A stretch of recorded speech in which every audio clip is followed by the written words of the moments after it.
తాకట్లో ఉన్న మీ బంగారాన్ని విడిపించి ఆ రోజు ఆన్లైన్ రేటుకి కొంటాం. Sharma gold company. ఇప్పటికి చిరంజీవి గారిలో మీకు నచ్చిన గొప్ప క్వాలిటీ అంటే ఏంటి? స్టార్ అవ్వక ముందు ఇన్స్టిట్యూట్లో జూనియర్, ఎటువంటి అవకాశాలు లేనప్పుడు చిరంజీవి గారిని చూశారు.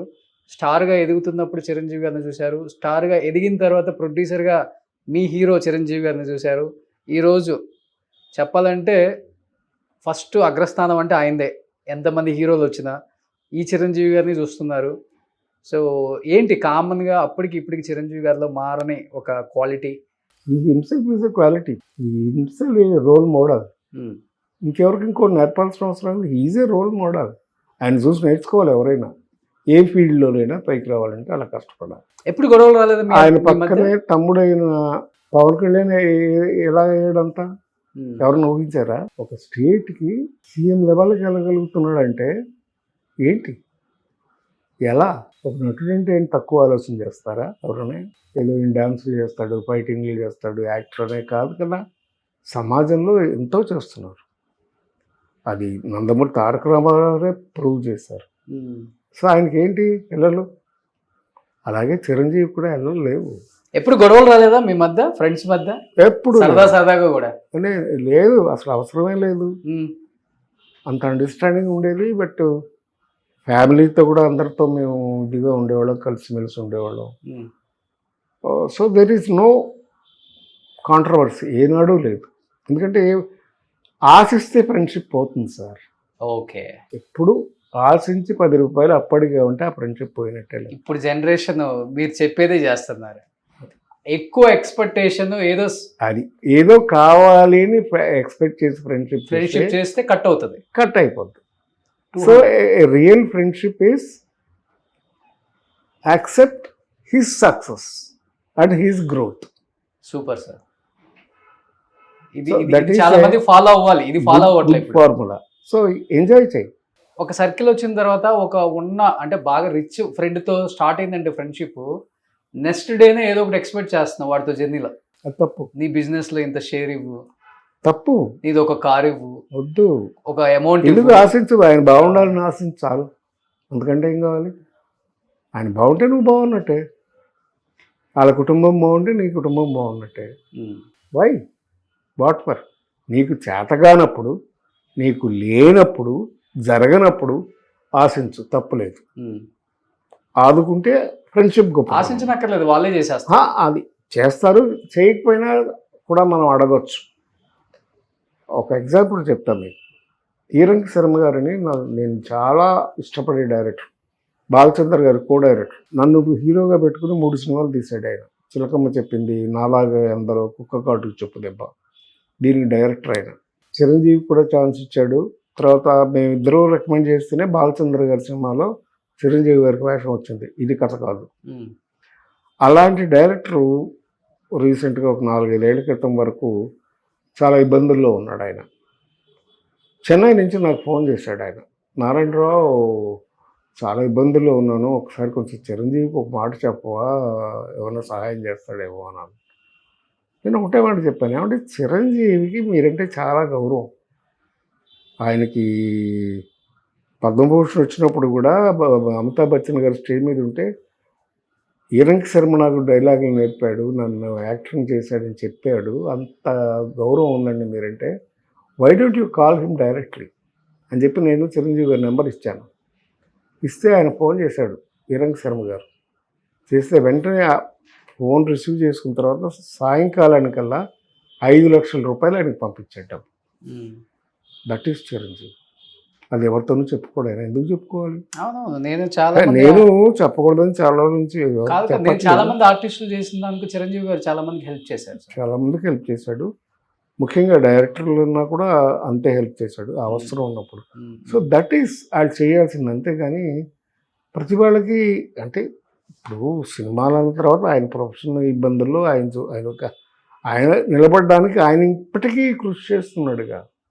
ఆ స్టేజ్లో ఉన్నాడంటే ఎలా ఉన్నాడండి? ఒక కొత్త డైరెక్టరు, అంతకుముందు పెద్ద డైరెక్టర్ల దగ్గర పనిచేసిన చిరంజీవి గారు మొన్న ఇప్పుడు లేటెస్ట్ చేశాడు. ఆయన పేరేంటి, అనిల్ రావుపూడితో ఆయనతో సినిమా చేయాలనే సంకల్పం రావడమే ఆయన గొప్పతనానికి నిదర్శనం. ఇదేంటి వీళ్ళు కామెడీ సినిమాలో తీసుకుంటున్నాడు, ఏంటి నేను సినిమా ఏంటో నా ఆలోచించలేదు ఆయన. ఈ వాంట్ టు అప్గ్రేడ్, కలిసారా అప్డేట్. చిరంజీవి గారిని ఈ మధ్య ఏమన్నా? ఈ మధ్య కలవలేదు సార్. ఎన్ని సంవత్సరాలు అయింది కలిసి? అంటే నేను ఒక 2 ఏళ్ళుగా పెద్దగా బయటికి రావటం లేదు. ఏమైంది సార్?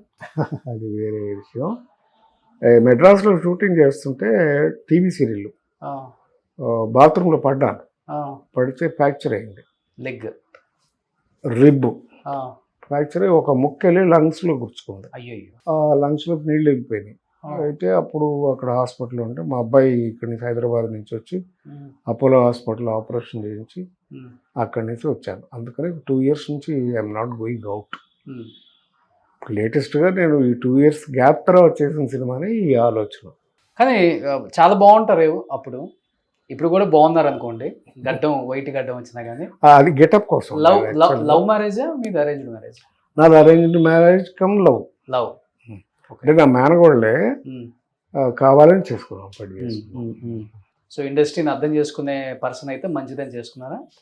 ఇండస్ట్రీకి సంబంధం లేదు, మా ఫ్యామిలీ అంటే మనల్ని అర్థం చేసుకోవాలి కదా. అక్క కూతురే, అందుకని హ్యాపీ మ్యారీడ్ లైఫ్. ఉమ్, పిల్లలు కూడా అలాగే కలిసి వచ్చారు, ఉమ్, పద్ధతిగా పెరిగారు. ఉమ్, ట్రై చేశాను మా అబ్బాయిని కూడా ట్రై చేశాను. వాడును అల్లు అర్జున్ ఒకటే వయసు. ఓకే. అరవింద్ గారు మేము ఫ్రెండ్స్, అలాగే వీళ్ళిద్దరూ కలిసి ఒకే స్కూల్కి వెళ్ళేవారు, ఒకే డాన్స్ క్లాస్కి వెళ్ళేవారు. తర్వాత జిమ్నాస్టిక్స్ ఇవన్నీ కూడా నేర్పించాను ఇద్దరికి. ఓకే. అరవింద్ గారి అబ్బాయిను మా కొడుకు అల్లు అర్జున్ అక్కడ ఉన్నాడు ఆ బాబేనా? ఆ బాబు నా కొడుకు. ఓకే. అయితే వాడికి ఎందుకో ఇంట్రెస్ట్ రాలా, సినిమాల్లోకి రావాలనే ఇంట్రెస్ట్ రాలేదు.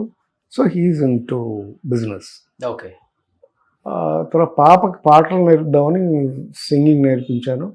And she was very bright student in the studies. So she is a pharmacist. Um, నా అల్లుడు గుజరాతీ. ఉమ్, మా అమ్మాయిను అల్లుడు ఇద్దరు కలిసి ఒక 4 ఏళ్ళు బీ ఫార్మసీ, ఆ తర్వాత లండన్ వెళ్ళి ఎం ఫార్మసీ కలిసి చదువుకున్నారు. ఇద్దరు కలిసి వాళ్ళు లండన్లో 3 ఫార్మసీస్ రన్ చేస్తున్నారు. ఓ. So they are very comfortable. So London లో సెటిల్ అయిపోయారు కూతురు అల్లుడు ఇద్దరు. ఉమ్, వాళ్ళకు ఒక పాప, ఒక 6 ఏళ్ళు ఇచ్చిన పాపకి. ఉమ్. మా అబ్బాయికి ఒక కొడుకు. ఓకే. సో దట్ ఈస్ బాబు మై ఫ్యామిలీ. మీ కోడలు బిజినెస్. మా కోడలు కూడా షీఈస్ ఫ్రమ్ ఏలూరు దగ్గర దెందులూరు అని అన్నపూర్ణమ్మ గారి ఊరు. వాళ్ళ రిలేటివే. చింతమనేని ప్రభాకర్ గారు ఎమ్మెల్యే. ఎవరు అక్కడ? దెందులూరు. దెందులూరు. ఓకే. అదే దాంట్లో దెందులూరే మా వియ్యంకుడిది. It's arranged marriage and I'm very God blessed with the son in law and daughter in law. Super super. But Hyderabad లోనే ఉంటాడు కదా బాబు? బాబు హైదరాబాద్లో ఉంటున్నాడు. కాదు సార్, మీ డేస్కి ఇప్పుడు డిఫరెన్స్ ఏంటంటే, ఇప్పుడేమో కలవాలేమో అర్జెంట్ కదా, నీడ్ ఉంది కదా అన్నట్టు ఉంటారు. అప్పుడు వాళ్ళు ఎట్లా ఉంటారంటే, ఏదో ఒక ఫంక్షన్ జరుగుతుంది కదా, అక్కడ కనిపిస్తారు కదా, హాయ్ చెప్తాం కదా. అదండి, డిపెండ్స్ డిస్టర్బ్ చేయరు. ఇండివిజువల్స్ బట్టి ఉంటుంది అది. ఆ, వాట్ ఎవర్ ఇట్ ఈస్, ఎదుటి మనిషి బాగుండాలని కోరుకోవడమే మనం చేయగలిగిన మంచి పని, ఉమ్, అంతకు మించి లేదు. ఓకే. ఎందుకంటే యద్భావం తద్భావత అని మనం అనుకుంటే వాళ్ళు బాగుంటారు. అంతే. బ్యాచిలర్స్ లైఫ్ కదా, మీరు అన్నారు ఒకటే సిగరెట్ ఇద్దరు తాగుతామని కూడా. అంటే అప్పట్లో. అప్పుడులో. ఇప్పుడు ఆయన మానేసాడు, చాలా రోజులు అయింది మానేసి. ఓకే. మంచి గ్లాస్ నేను మానేసాను. మంచి క్లాస్మేట్స్ కూడా అన్నీ ఉండే, బాగానే ఉండే, మేము ఫ్రెండ్షిప్గా ఉండేవాళ్ళు. కానీ బట్ ఈ స్టాప్ మధ్యలో ఆయన హెల్త్ పాడై చాలా రోజులు సింగపూర్లో అక్కడ ఉండొచ్చారు కదా. హెల్త్ ఆల్మోస్ట్ చాలా డెత్ పొజిషన్స్ తిరిగి వచ్చాడు ఆయన కూడా. మళ్ళీ అజయుడై అమరుడై వచ్చాడు అనుకో చెప్పుకోవాలి. సో హీస్ హ్యాపీ వాళ్ళకి కూడా. ఇద్దరికి సేమ్ ఏజ్ కదా ఆల్మోస్ట్. నాకంటే 4 ఏళ్ళు పెద్దాడు. 77, 80 ఉంటుంది ఆయనకైతే. మీకు 74 ఉండే కదా. నాకు 73, ఆయనకి నాకంటే 4 years పెద్ద. ఎందుకంటే అప్పుడు ఆల్రెడీ ఉద్యోగం చేస్తూ మానేసి వచ్చాడు కదా. Okay okay okay. కానీ బాగా మెయింటైన్ చేస్తున్నారు. ఏంది ఫుడ్ ఏం డైట్ ఫాలో అవుతారు? 73 సంవత్సరాల్లో కూడా గట్టిగా ఉన్నారు. ఏదో ఉన్న జాగ్రత్తల్లో ఉండాలి. సినిమా గెటప్ కోసం వైట్ గడ్డం కానీ లేకపోతే డై వేస్తారు కదా మీరు? వేస్తాను. ఇప్పుడు ఈ క్యారెక్టర్ కోసం వేయలేదు, ఓకే. ఇంకా ఏమైనా షూటింగ్ గబుక్కున అవసరం అవుతుందేమో వెయిటింగ్ అయిన తర్వాత అని కంటిన్యూ చేస్తున్నాను. ఓకే. అది రిలీజ్ అయినాక తీసేస్తా. పెద్ద హెవీ ఫుడ్ ఏం తీసుకోరు? లైట్గానే తీసుకుంటా సార్, ఎందుకంటే నేను మొదటి నుంచి డైట్ విషయంలో జాగ్రత్త పడతాను. ఎందుకంటే ఒక ఊరి కథ సినిమా మీకు తెలుసు కదా, అప్పట్లో నేను చేసినప్పుడు మృణాల్ సేన్ గారు ఆ సినిమాలో వేషం ఇవ్వడానికి నేను కమల్ హాసన్ తీసుకెళ్ళి చూపించా. ఆ క్యారెక్టర్ మృణాల్ సేన్ గారికి చూపించా పామగురు హోటల్లో. ఆయన చూసి అబ్బాయి ఏంటి మంచి బాడీ బిల్డర్ లాగా ఉన్నాడు, నా క్యారెక్టర్ పనికిరాడు, సన్నగా ఉండాలి అని పంపించేశాడు. ఆయన కమల్ హాసన్ సంతోషంగా వెళ్ళిపోయాడు. ఆయన చూడడమే గొప్ప, థ్యాంక్ యూ నారాయణరావు అని వెళ్ళిపోయాడు. వెళ్ళిపోయినా నన్ను అడిగాడు, నువ్వు చేయొచ్చు కదా ఈ వేషం అని. ఏం చేయమంటారు సార్ నాకు, నాకు ఈ రిబ్స్ కనపడాలి, ఓకే, బొక్కలు, డొక్క ఎండిపోవడం అంటారు చూడండి మనిషికి బీదవాడికి, అలా డొక్క ఎండిపోయి కావాలి అన్నాడు. సరైన వెంటనే నేను బెంగళూరు